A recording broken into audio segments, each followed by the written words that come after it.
Bom dia, boa tarde, boa noite para todo mundo que está acompanhando aqui esse nosso vídeo de correção. Se você ainda não me conhece, eu sou o professor Gabriel Roriz e no vídeo de agora, né, a gente vai fazer a correção do simulado das questões de informática, beleza? Então, pessoal, se você ainda não me conhece, né, antes de mais nada, né, não custa nada, é 1 minutinho. Se você estiver vendo no celular, já está só subir ali, atalho, é coisa rápida, é 1 minuto. Nem 1 minuto. Vai lá e segue o professor, @professor Gabriel Roriz, tudo junto, sem ponto, sem nada. A foto deve ser essa foto bem daqui, né? Deve ser algo nesse tipo aí. Então, segue lá o professor, beleza? Não só o Instagram, como também o YouTube. O arroba é o mesmo, YouTube. Beleza, pessoal? As questões de hoje são bem rápidas, são 5 questões ali do simulado de vocês, beleza? Então, vamos iniciar aí com a nossa primeira questão, questão de número 41. Olha, é uma questão muito interessante. Inclusive, se tiver alguma área de comentário, não sei se tem na plataforma, enfim, quero que vocês, inclusive, interajam, né? Se, inclusive, vocês tiverem uma dúvida que eu vou abordar aqui nessa questão, que eu sei que a pessoa poderia ter essa dúvida aqui, mas vamos lá, vamos iniciar. Deixa eu colocar aqui a tela maior, para ficar melhor. Aê! No seu notebook, Maria, era no notebook de quem? Brincadeira. Vamos lá, no seu notebook, Maria tem dezenas de senhas de sites que foram armazenadas pelo Chrome. O que é o Chrome, pessoal? Para quem não sabe, ou para quem já sabe, só para recapitular, o Chrome é o nosso navegador, né? Cadê? Vamos olhar aqui. Aqui é o navegadorzinho do Google Chrome, certo? Ao longo do tempo, e agora gostaria de relembrar as senhas que ela mesma usou. Maria pergunta-se: é possível visualizar uma lista de sites para os quais há senhas armazenadas? É possível descobrir a senha utilizada em cada site? É possível descobrir os sites para os quais ela não autorizou a armazenagem da senha? Nunca salvar, né? Aquela opção que a gente coloca nunca salvar, né? Nunca salvas aqui, no caso, que ele colocou pra gente. Então, pessoal, dessas 3 perguntas aqui, a gente tem que responder, né? Sim, sim, sim ou não. A primeira lá, sobre visualizar a lista de sites para o qual a gente armazena a senha. Quando a gente utiliza ali o navegador Chrome, creio que a maioria utiliza o Chrome, se não a pessoa utiliza ou o Firefox, que dificilmente a pessoa utiliza o Firefox, né? Tem que instalar o Firefox. Geralmente é mais fácil instalar o Google Chrome, né? A pessoa já navega no Google, já tem a opção de baixar o Chrome, enfim. Ou o Edge, né? Mas quando a gente vai lá em cima, no cantinho superior direito, naqueles pontinhos, clica lá e vai na opção de senha, que eu vou mostrar aqui para vocês. Vou deixar para passar depois, porque eu não lembro se o gabarito está agora ou está depois das imagens, para não dar aquele spoiler. Eu acho que eu coloquei depois, mas não me recordo.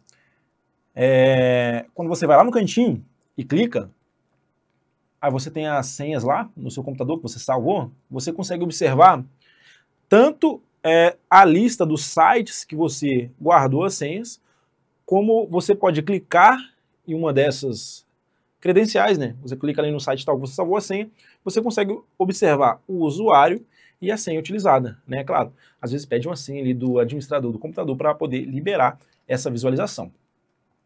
Então, para essa primeira perguntinha aqui, é possível visualizar uma lista de sites para os quais há senhas armazenadas? A nossa resposta é sim, a gente consegue observar. E na sequência ele fala se é possível descobrir a senha utilizada. Lembra que eu falei que a gente consegue clicar, coloca uma senha de administrador, geralmente, se a gente já não tiver com o usuário de administrador, às vezes pede, enfim, depende de como está configurado o seu desktop, seu computador. Então, a gente consegue visualizar sim. O que poderia causar uma estranheza para vocês, se a pessoa não tem contato, é sobre se é possível descobrir os sites para os quais ela não autorizou a armazenagem da senha.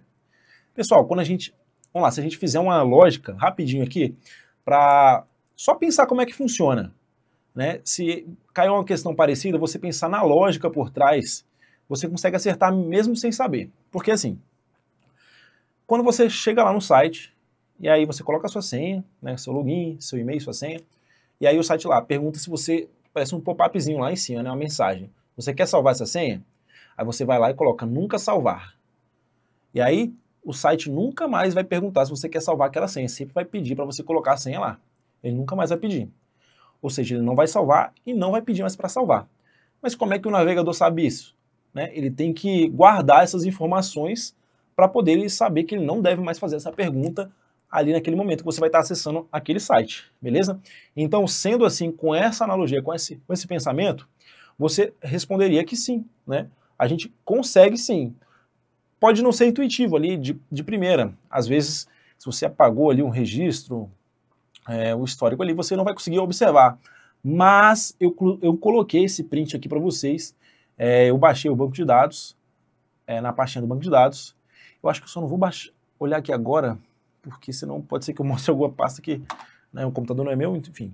Mas eu vou mostrar para vocês aqui na prática. Então, sendo assim, sim, a gente tem o gabarito letra E. Olha aí, ainda bem que eu não passei, hein? Então aqui a nossa imagem, né? Fui lá, a setinha aqui, ó, aonde que a gente vai. Clica lá no canto superior direito, vamos aumentar a tela. E aí a gente vai em, clica aqui primeiro, senhas e preenchimento automático, depois o nosso gerenciador de senha do Google, beleza? E aí aparece pra gente a seguinte tela. Pessoal, por que que não tá aqui? Epa! Por que que não tá aqui as nossas senhas? No caso aqui é um print no meu computador, eu não salvo as senhas no navegador por questões de segurança mesmo, né? Eu trabalho com cibersegurança. Meu trabalho é buscar vulnerabilidades, fazer testes em sistemas, testes de segurança. E isso aqui é uma boa prática, né? Não salvar senhas no navegador. Inclusive aqui, ó, eu utilizo aqui um gerenciador, né? um cofre, um Bitwarden. Enfim, então não tem nenhum aqui porque eu não salvei. Acho que eu coloquei um exemplo lá, falso, né, para mostrar para vocês, mas enfim, não tem aqui. Eu tenho senha, checkup, configurações, mas não me aparece a opção de as senhas nunca salvas. Pelo menos aqui não apareceu porque eu não tenho nenhuma lista aqui, né? Nem nada. Mas, o que eu fiz? E aí a tela que está aparecendo para vocês aqui é da base de dados. Como vocês podem observar aqui, uma porrada de informações. Mas o que eu quero mostrar para vocês é que vamos voltar aqui para mim. O Chrome, o navegador Chrome, ele guarda essas informações em uma base de dados. Posso até mostrar para vocês a pasta aqui. Deixa eu ver se... Essa agora não vai travar, né, a tela aqui por causa disso. Mas enfim, acho que não vai travar não. Tela maior. Acho que vai ficar bom aqui para vocês. Não vai ficar bem. Aí, agora ficou melhor. Se você vai no seu disco local C, né, por exemplo aqui, vem nos usuários. O usuário que tem instalado, por exemplo, o Google Chrome. Não está aparecendo, deve ser, deixa eu ver, exibir aqui, os itens ocultos, AppData, porque eu já sei onde fica, né? Local, não precisa decorar, esse aqui é só para mostrar para vocês. Deixa eu ver se tem Google Chrome, mas é só Google aqui ou se é Chrome? Adobe, Google. Aqui, Chrome, User Data, Default, e aqui tem... Esse mouse não tá bom, hein? Last. E aqui a gente tem, ó, essa pastinha aqui chamada Login Data. Login Data. Deixa eu ver aqui, Zoom. Tem um aplicativo melhor para vocês, a lupa. Vocês observarem aqui. Agora ficou bom, hein? Aqui, ó, Login Data. Aqui é o arquivo da base de dados que o meu navegador ele tem salvo, que é onde fica as minhas senhas salvas, né? Claro, fica criptografado, o arquivo de Enfim, tem uns probleminhas ali, né? Inclusive, quando a gente faz essa filtração de senha, né? A gente não, o pessoal, né, que faz esse tipo de coisa, ele pega esse arquivozinho aí, monta na base dele e pega a senha do pessoal que fica vacilando aí, né? Mas aí, não é isso que vem ao caso, deixa eu tirar essa lupa aqui novamente, que ela vai ficar atrapalhando. Eita, fechar janela, vamos voltar lá para a nossa apresentação, voltou normal. E aí, pessoal, eu abri essa base de dados para vocês, para mostrar aqui. E aí, um desses arquivos dessa base de dados é aqui, ó, um arquivozinho chamado Blacklisted by User. É uma uma lista negra ali, que ele tenha guardado, que é quando a gente vai lá no site, coloca nosso login e senha e fala que a gente não quer salvar a nossa senha lá. Então ele salva essas informações aqui. Esse aqui peguei do meu computador, porque no meu não tem senha salva. E aí, porventura, alguma vez já cliquei ali para não salvar a senha em navegador nenhum. E aí ele criou esse arquivo aqui, Blacklisted by User, certo?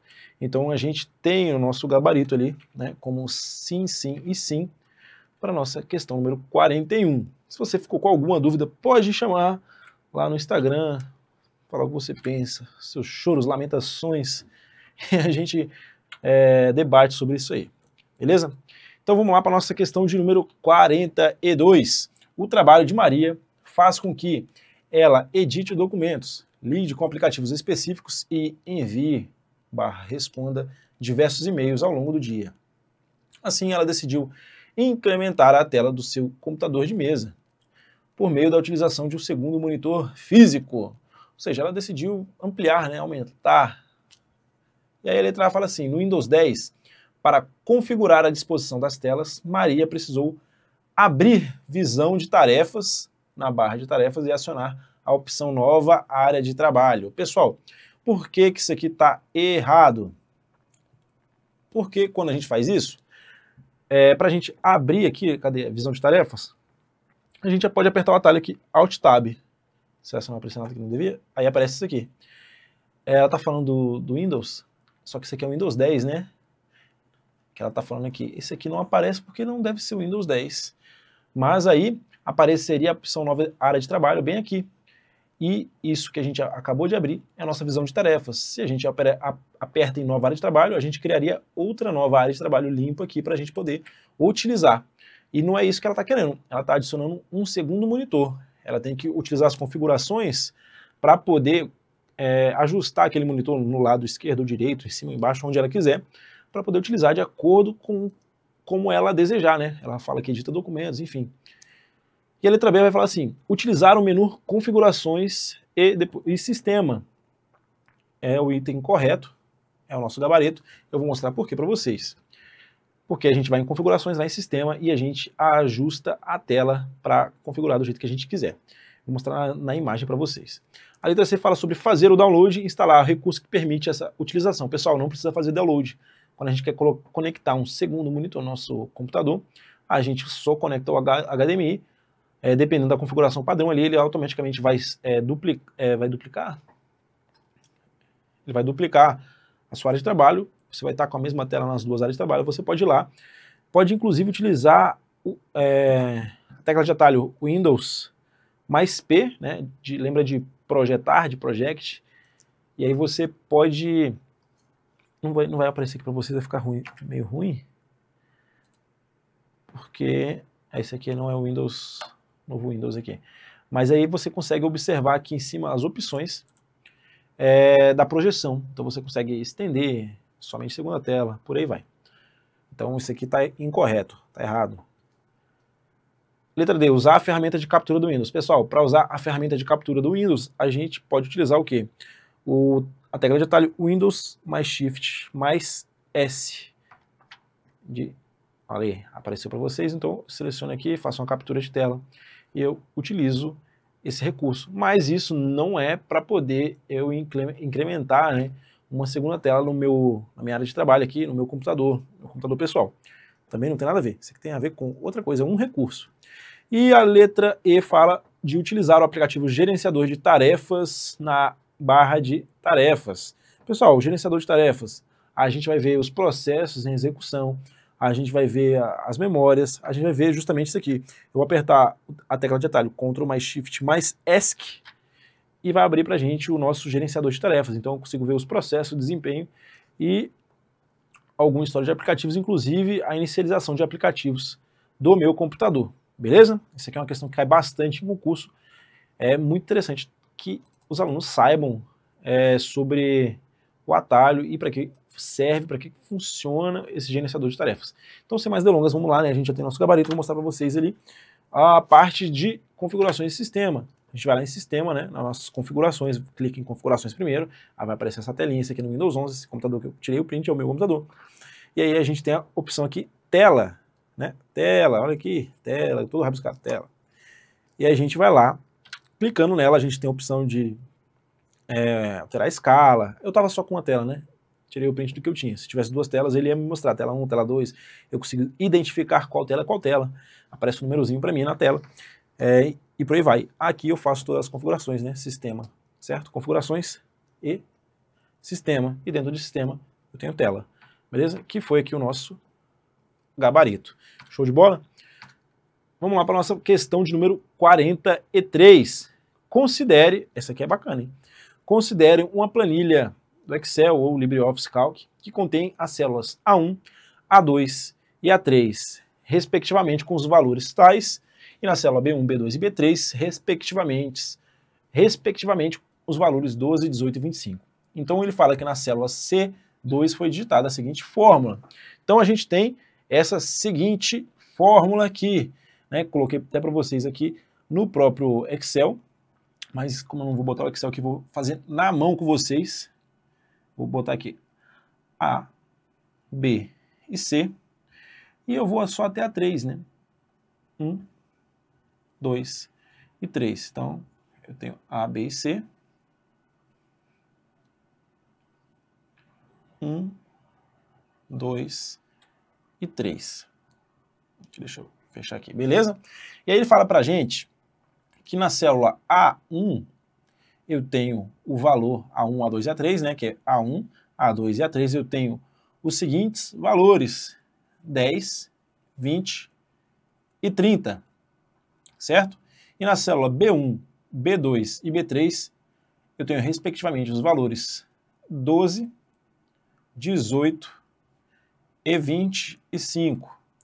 E aí ele fala pra gente que na célula C2, que é nessa célula bem aqui, ele vai colocar esta fórmula. E o que essa fórmula faz? Quando vocês observam aqui o C, a gente lembra de uma condição. Se acontecer tal coisa, né, a condição, ela nos dá uma condição. Ou seja, eu coloquei até para vocês aqui, para vocês observarem e lembrarem disso. Quando vocês observarem sobre o C, falando sobre o Excel, sobre essa condicional, ele vai fazer o seguinte: C vai fazer um teste lógico, valor se verdadeiro, valor se falso. Professor, entendi nada. Vamos lá.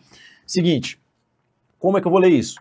Se a soma dos valores de A1 até A3, lembra lá que tem os dois pontos?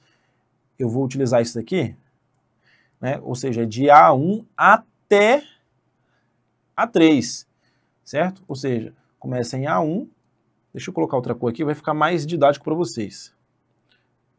Verde. Começa de A1 e vai até A3, ou seja, todo esse quadradinho aqui.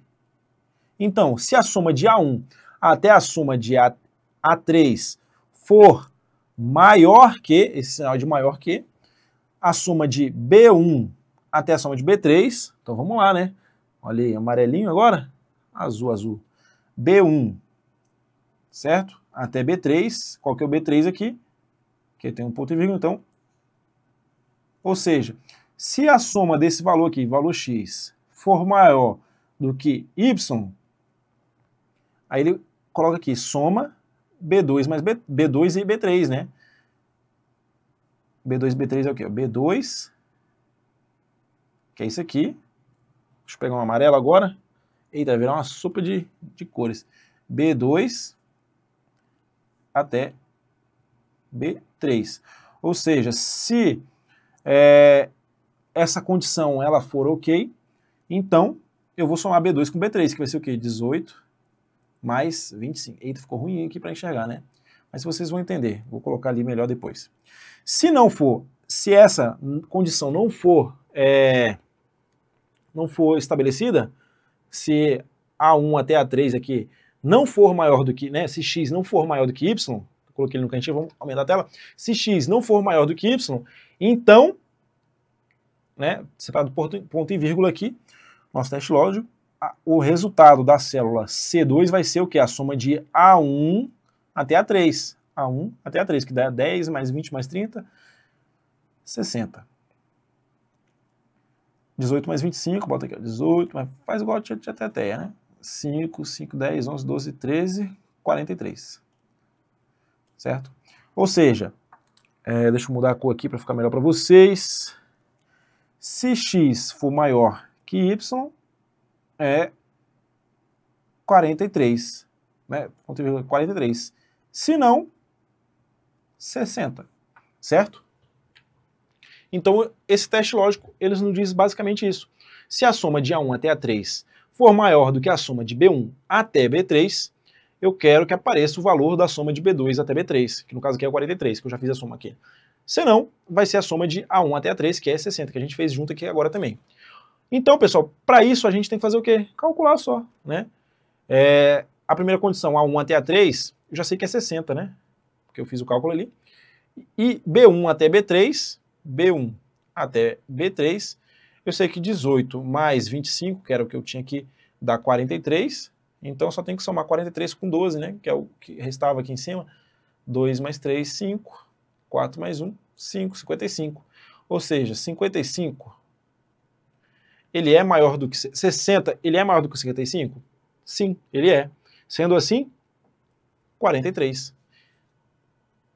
Se não fosse, a nossa resposta seria o quê? 60. E aí, o nosso gabarito aqui, letra B. Complicadinho, para quem nunca viu, mas se você já viu essa fórmula, como é que funciona a condicional, você não vai passar perrengue nela, beleza? Então, temos aí o nosso gabarito da questão 43. Vamos lá para a nossa questão de número 44. Na tela do explorador de arquivos do Windows 10, uma das colunas exibe o tamanho dos arquivos de uma determinada pasta ou diretório. A unidade kbytes utilizada nesse contexto é equivalente a... Pessoal, essa é uma questão muito interessante. É um conteúdo que a pessoa tem que saber quando se trata de informática, para concurso de noções de informática. É saber as unidades de bits, bytes, kbytes, megabytes e por aí vai. Vou passar para vocês aqui uma dica, um bizu máximo para vocês. Pessoal, uma coisa que vocês têm que decorar, não tem para onde fugir, é isso aí. Vamos colocar aqui de vermelho. A gente sabe que bit é a menor unidade quando a gente se trata de computador aqui, né, de noção de informática. Bit, ele vai ser, na computação, ele ou é um 0 ou é um 1, né? Ou é 1 ou é 0. Ele é a menor unidade, né? Ele é 1 ou é 0. É um bit. Quando eu falo de bit, ele é 1 ou é 0. Enfim, menor unidade é um bit. Depois de bit, a gente tem o byte. Por que eu estou falando isso? Porque a gente tem que saber que um byte, isso aqui a gente tem que saber. Um byte, Bzão. Quando a gente está falando de byte, a gente fala do Bzão aqui, ó. Um byte, ele é igual a 8 bits, né? 8 bits formam um byte.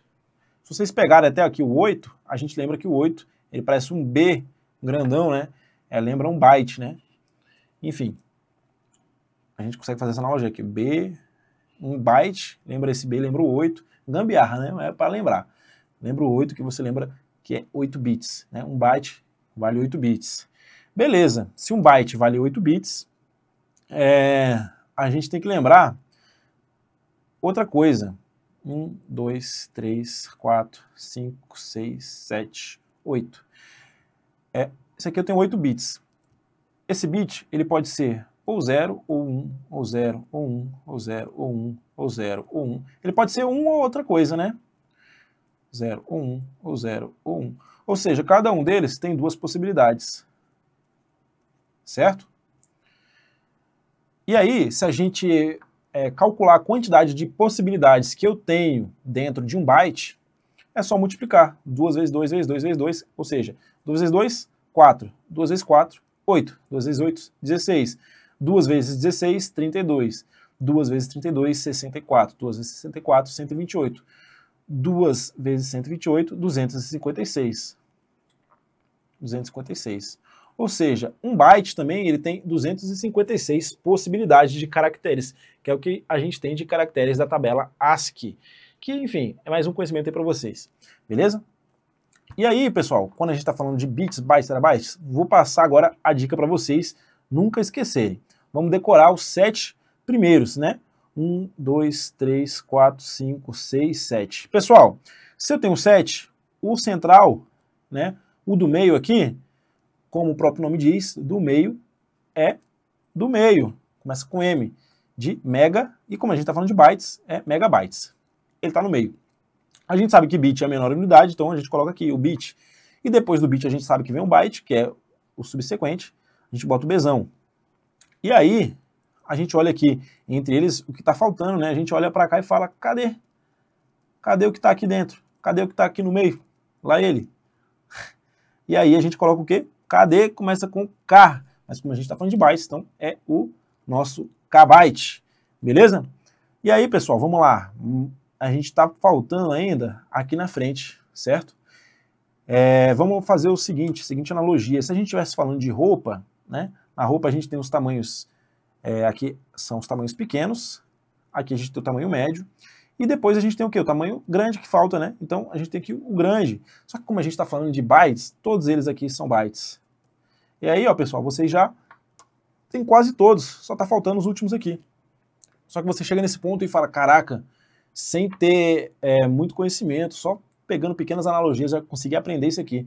E quem ensinou isso aí foi o teu professor. E aí você já mata todos esses aí, né? E a gente tem o bit, byte, kbyte, megabyte, gigabyte, terabyte, petabyte. Beleza? Lembrando o seguinte, se a gente sabe que um byte é igual a 8 bits, e se a gente for passando para a direita ou para a esquerda, a gente tem uma dica. Se a gente for para a direita, para a gente transformar, né? Direita. Para a direita a gente faz uma divisão. E para a esquerda a gente multiplica. Se a gente vai para a direita, a gente multiplica por 1024. Por 1024, né? E para a esquerda a gente divide por 1024. Ou seja, se eu tenho 1 kbyte, ele está falando de bits, bytes, kbytes. Se eu tenho 1 kbyte, se eu for multiplicar, passar para a esquerda, passar ele para byte, eu vou fazer o quê? Para a direita eu divido, para a esquerda eu multiplico, ou seja, vai ser 1024 bytes, certo? Professor, por que 1024? Pessoal, porque um byte é igual a 8 bits. E aí ele não vai calculando de 2 em 2, né? Um byte, ele não tem 256 possibilidades. Se eu multiplicar de novo, né, botar na base 10 aqui, que seria a base de 1000, 256, aqui eu tenho 8, né? Vai faltar o quê? Vezes 2 mais vezes 2. 256 vezes 2 dá 512. 512 vezes 2 dá 1024. Você não tem um pendrive de 2 GB. Se você for olhar o seu pendrive, se você multiplicar 1024 vezes 1024, dá aqui, ó, bota vezes 2, vai lá, 2 vezes 4, 8, 2 vezes 8, 2 vezes 2, 4, 2 vezes 0, 0, 2 vezes 1, 2. Você vai olhar o seu pendrive, ele vai ter isso aqui, ó. Não vai ter 2 GB, vai ser 2048, certo? Epa, ficou feio. Beleza? Sendo assim, o nosso gabarito aqui da nossa questão de número 44 é aqui, ó, 1024 bytes. Se você ficou com alguma dúvida ainda nessa questão, inclusive, se eu não me engano, tem lá no meu canal do YouTube, né, @professor Gabriel Roriz, explicando justamente esse bizu aqui para vocês decorarem de maneira mais leve aí essa tabela. Show de bola? Vamos lá para a nossa próxima questão, questão de número 45. Maria usa frequentemente o recurso de verificação de ortografia e gramática quando está editando documentos por meio do Microsoft Word. Assinale o atalho de teclado que permite acionar a verificação rapidamente. Pessoal, essa dica aqui vai ser rápida para vocês. Quando a gente está falando de verificação ortográfica, a gente vai utilizar... Caraca, eu tinha criado um mnemônico com isso aqui para vocês. Fugiu? Fugiu, mas enfim. Eu, inclusive, coloquei isso em outra aula. Quando a gente está fazendo verificação ortográfica, a gente vai fazer o seguinte. Aqui tem um Word.